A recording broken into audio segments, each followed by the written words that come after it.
Right guys, welcome back to the channel. Happy New Year to you all. You're joining me today at King's Golf, the best golf venue in the UK, for probably the most exciting video of the year. That's right, we are in a new age with TaylorMade's new carbon wood.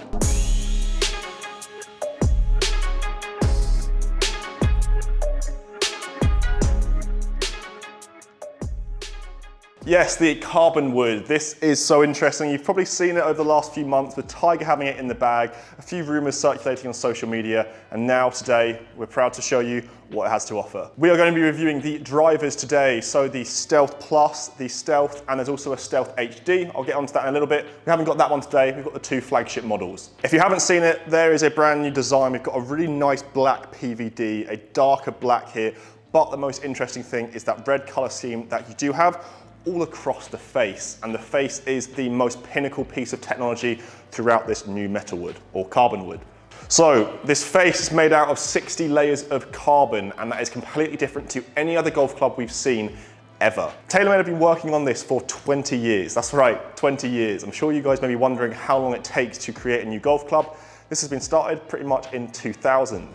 They dabbled in the carbon construction for a long time, and for you golf club enthusiasts, you may have seen TaylorMade release an actual carbon face driver to the Japanese domestic market. It was a very expensive premium club, but it didn't perform as well as this club, the Stealth, right here. With carbon, it is a lot lighter, so this face is a lot lighter than a titanium face previously. I'll put the exact weight difference just here for you, and that means you can get a lot more energy efficient transfer, kind of referencing to that trampoline effect for the face. They struggled a lot to begin with creating this club, I'll be honest. When talking to TaylorMade, it took a long time because they really needed to fine tune this face. And mainly because with carbon, there's a lot of difficulty going into it. First of all, with just a carbon face, you will see that it's very difficult to actually get a consistent launch angle and spin rate for different weather conditions. They really struggled with the hot and cold weather conditions to begin with. That you were losing spin and gaining spin that you didn't really want. There wasn't a consistent number. So then they added grooves to the face, which helped a bit, but it didn't help that much. The big thing they added to the face was the nano texture, the little lining on this face here, and it meant that you get consistent numbers, unbelievable numbers for whatever weather conditions. If it's hot, if it's cold, if it's wet, if it's dry, you're gonna get the same numbers every single time. With the lighter face, you're gonna get more ball speeds. That's right, more ball speeds. With different drivers, it is always an incremental increase. But actually, with this one here, you're gonna be seeing an easy 2 to 3 mile an hour ball speed increase, and also some club head speed increase as well. Now, if any fitters are watching, you're thinking, no way, no chance. We'll find out in a little bit. They say it's very durable with the nano texture, and also the aerodynamics is very good as well. With the club being lighter, with the lighter face, they've actually been able to make the face 20% bigger than the original SIM, and about 10% bigger than the SIM2. That means this club, even the Stealth Plus here, is a lot more forgiving because you've just got a bigger face to hit it. And with that speed foam and twist face, you're still getting that exceptional technology from previous TaylorMade drivers packed into this little model here. I've got the Stealth Plus, and also I'm going to have the original Stealth with me today. The Stealth Plus has the weight tracking, which is a little bit longer than you've seen in previous iterations. With less weight on the club, they can put it into the Stealth Plus. They don't have it in the Stealth, which is a slightly higher MOI, more forgiving model. Both the Stealth Plus and the Stealth you will see on tour. You will see the likes of Tommy Fleetwood, Matthew Wolff, Dustin Johnson, all putting these in play. Let's go have a hit now. I've talked enough. I think you guys are pretty excited for this, and I'm really excited to see what numbers I get. Let's give it a go. Okay, so I've got the Stealth Plus with me to begin with. I've got it with the neutral setting. So with the weight tracking, it's still completely neutral. I have hit this before, I will be honest. I've hit it on the course a bit, and I tell you what TaylorMade have said is, obviously, there is going to be some difference in the way it feels with the trampoline effect, with that energy transfer, but they really want to make the feel of this club with completely new technology as good as possible. And yeah, they really have done that, guys. There is a big difference, a big difference to any other driver I've ever felt before. It feels so springy off the face, but it also has such a metallic feel as well. It's been doing pretty well for me so far, but I have not actually put it on the launch monitor yet, so I don't know what numbers I'm gonna get. My base numbers, if you guys wanna know, I'm probably swinging it around 120, ball speed flirting around low to mid 170s. If it goes anything above that today, I'll be very impressed. Anything above 174 ball speed, I'll be very impressed, but we'll also see how accurate it is as well.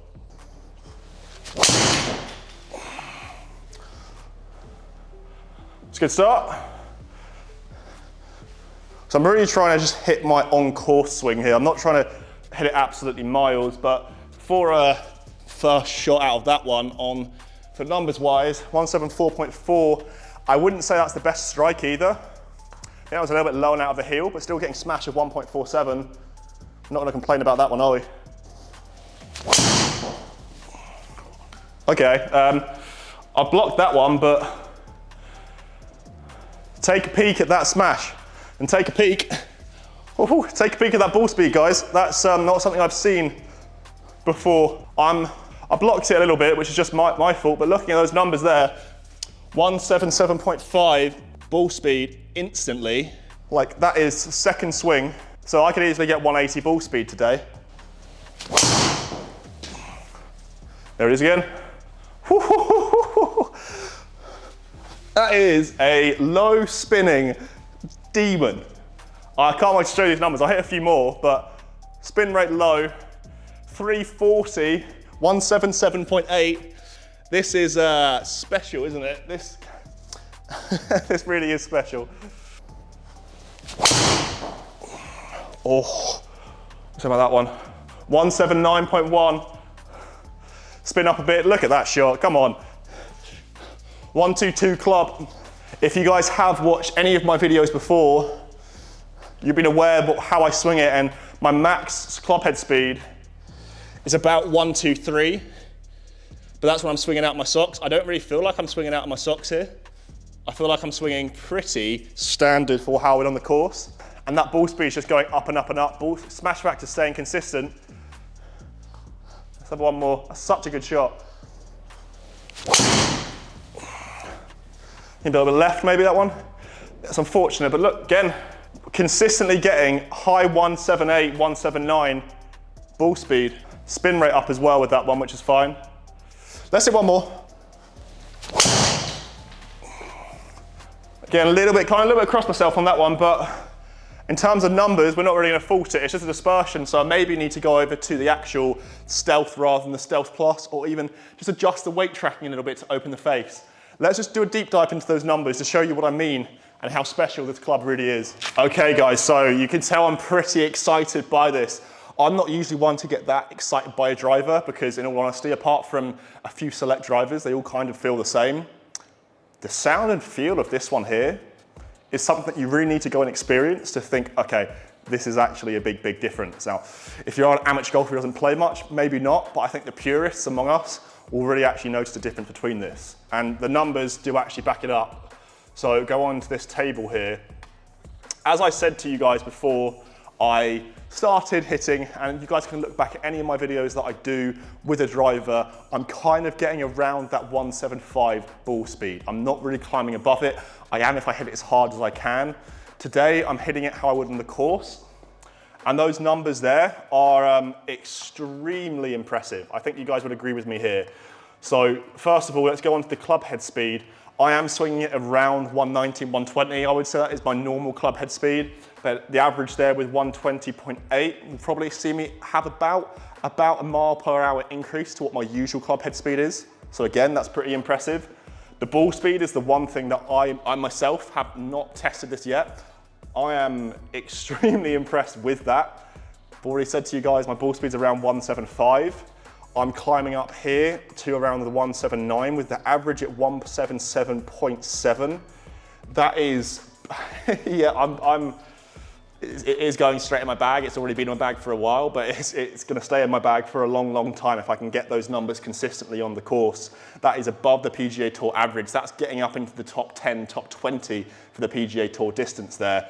And when you look at my carry of 304.9 with the total at 328 yards, I hope you guys can appreciate those yardages as much as I can, because I am not someone who hits it 330 usually. I have been in the last few months. But to be able to carry it 305 yards consistently is something that I will take, and I will be extremely happy with it. So looking at those numbers, there's nothing there that I'm thinking is bad. And one thing as well is that smash factor, consistently saying up at 1.45, it hasn't dropped below 1.46 there. So between 1.46 and 1.48, shows that the twist face is still there. I'm still getting that high MOI feel. So wherever I'm kind of hitting it around the club face, I'm still getting some good ball speeds and some very good results. The spin rate didn't fluctuate too much. It's got between 1500 and 2800. That's down to user error. And you can see with the average spin rate of 2160, that means that this Stealth Plus is one towards those low spinning players. So the Stealth Plus is the one that is like the SIM2 and the SIM. It's just now the Stealth, although it is now just called the Stealth, that is more like the SIM2 Max. And that is because the Stealth Plus is slightly more expensive with that weight tracking, a bit more adjustable, but it's probably the ones that you're going to see a bit more on tour. Let's have a look at dispersion, because if I were to be a fitter, you would have a look at that and see it is kind of all over the place there. Nothing down to the club, that's just down to my club face control. If you were to see that, you would then go and actually change the adjustment on the club, perhaps maybe put me in a little bit higher loft and see what happens. I'm not going to do that because I still think I'm pretty happy with that. My dispersion on my driver is always all over the place, and to be able to get it consistently 330 yards or so, that's pretty impressive.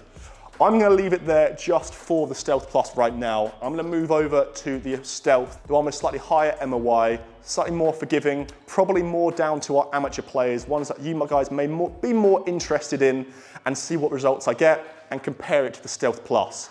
I'm using the exact same shaft in it, so we'll see how different the numbers really are just based on that club head alone.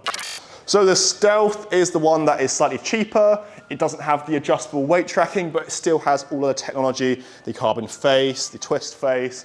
It's still gonna probably get similar numbers to the Stealth Plus, but as it is slightly higher MOI, I would expect maybe slightly higher spin, maybe slightly better dispersion for me, but I don't think I'd get any diminishing results in terms of ball speed and things like that. I honestly couldn't tell them apart. If I was looking down at them, they both had that really dark black finish on it. Very classical. I don't think a lot of people could really tell this apart between the Stealth and the Stealth Plus. It's just those slight incremental differences in the data. So far left. Okay.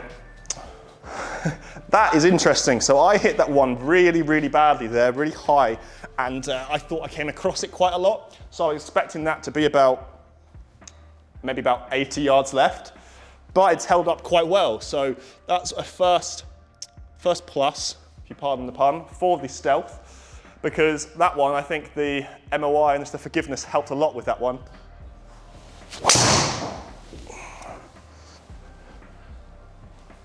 Ooh, look at that one there.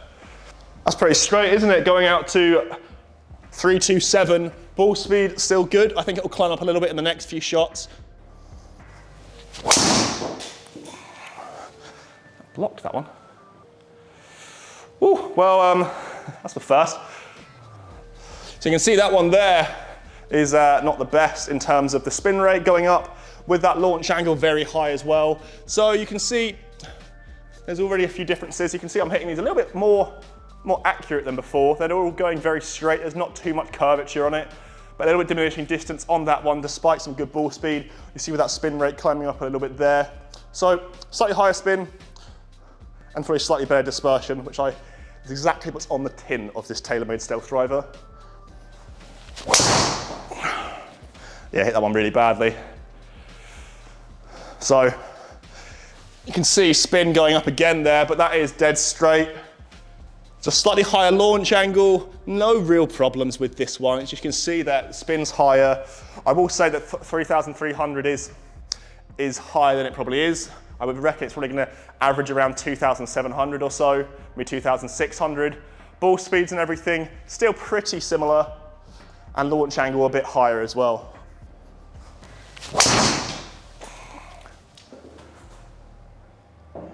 That's not bad to finish. Again, spinny, but that is down to the Stealth being a little bit higher MOI, a bit more of a spinning model. Ball speed pretty decent, all numbers pretty good there. I don't think I hit those selection of shots as well as I did for the original Stealth Plus shots, but let's go find out. I mean, it's probably a good thing that I hit the Stealth shots worse than the Stealth Plus, because it's supposed to be a slightly more forgiving, higher MOI model. So we can have a look here and just see the numbers are pretty similar. So you can see the main thing I will say is that spin rate. So if you look at the spin rate here, averaging 2,844, whereas the Stealth Plus averaging 2,160, I think that's pretty accurate. I would probably take the Stealth down a few RPM. I would think it would be about 2,200 to about 2,600 is the difference. So anywhere from 200 to 400 RPM. But if you look at the overall distance, I am getting a little bit less distance with the Stealth rather than the Stealth Plus at 328 to 306. That is just because of that higher spin, meaning it's not going to roll out as much.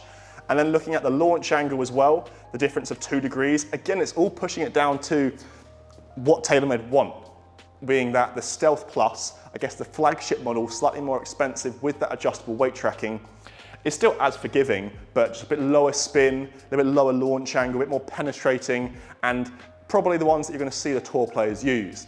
The Stealth, one that's slightly cheaper, but probably more attractive to us amateur golfers, has that higher MOI, has that higher launch angle, higher spin, meaning that it's going to be a more forgiving model for the players who don't swing it as fast, who need a little bit more forgiveness, but you're still going to get increased ball speed and just better results. And what I mean by that is, if I go to the dispersion, you'll see this circle here is the Stealth. So the main difference here is actually the distance being a little bit of dispersion when the spin is a little bit lower, but all of those would be hitting the fairway, whereas if I would go back, the Stealth Plus, good dispersion, you can see it's a little bit wider, but because the spin rate is lower, they're all going pretty much the same distance. So I'm missing the fairway a few times with the Stealth Plus, whereas I'm a little bit more accurate with the original Stealth. I think you guys can tell that this will probably be my favorite driver of the year. I'll have to do a lot more testing, but let's give my final thoughts on the TaylorMade Stealth Plus and the TaylorMade Stealth driver. So guys, as you can tell, I'm a big fan of the Stealth and the Stealth Plus. I think it takes a lot to impress me for drivers because, as I've said, I think they do all feel quite similar. It's just fine-tuning your results on a launch monitor to see how big the differences are. But my consistency with my ball speed and just the spin rate as well, just those consistent, important numbers for the Stealth Plus, for me, I've never actually seen it before. I have had tons and tons of drivers in my bag over the last few years, and as I've said, I've been getting around 170 to 175 mile an hour ball speed. If you go back to my SIM2 driver review video, if you look at the numbers I was actually getting high 160s to low 170s in that ball speed. And now I'm getting 8 to 9 mile an hour more. It's not just down to the driver, it is down to myself, my club speed and everything else, but this has definitely increased my ball speed by a good 2 to 3 mile an hour, which is very impressive. I personally like the Stealth Plus. It is the more expensive model with an RRP of £499. For you guys wondering, that is a £50 increase to the RRP of the SIM2 last year. So there is a slight increase, which I'm not too surprised by. They're going really big with this new technology of the carbon wood. So I was expecting, and I think a lot of people on social media were expecting, a slight price increase. Up to you to decide if that's good or not. I do think driver prices are pretty ridiculous, but they are all around the same now. And the Stealth, the one with no weight tracking, has an RRP of $469, so a little bit cheaper, and with that you're just getting that less adjustability with that weight tracking. I would encourage you guys to go and try out both the Stealth and the Stealth Plus for whatever driver you have, purely because the sound and feel of it, I don't think is anything you ever will have experienced before in previous drivers. That real metallic, energetic push you get when you hit out the middle, genuinely, it's something that I've never felt before. Every other driver feels great, but this just feels a little bit different. And I think players who just love golf clubs and are really obsessed with golf club, you're gonna notice a big difference and you're probably gonna be obsessed with this club pretty quickly. These clubs will be available at retail at early February. You may be wondering and maybe wanting me to do an outside test. Don't worry, that is coming. But in England, in the southeast here in the UK, it's pretty disgusting weather. So I want to wait until it's a little bit nicer weather so I can give you guys the best possible conditions to review these golf clubs. If you guys have any questions about the brand new TaylorMade Stealth driver range, pop a comment down below and I'll be sure to answer them. I know a lot of you guys will be asking about this face, if it's durable, if you can see it down at address. You can't really see it down at address, so it's not off-putting at all. It is very, very durable, so we're not gonna get any cracked faces, but I'm gonna be hitting thousands and thousands of shots with these two drivers over this year to find out how durable it really is. If you guys have enjoyed this video, leave a like down below, and if you are new to the GolfMagic YouTube page, hit the subscribe button too to keep up to date with all of our videos. I'm sure you guys want me to do a lot of comparisons with these two clubs, and don't worry, they're coming very, very soon. Until then, I'll see you guys at the next video.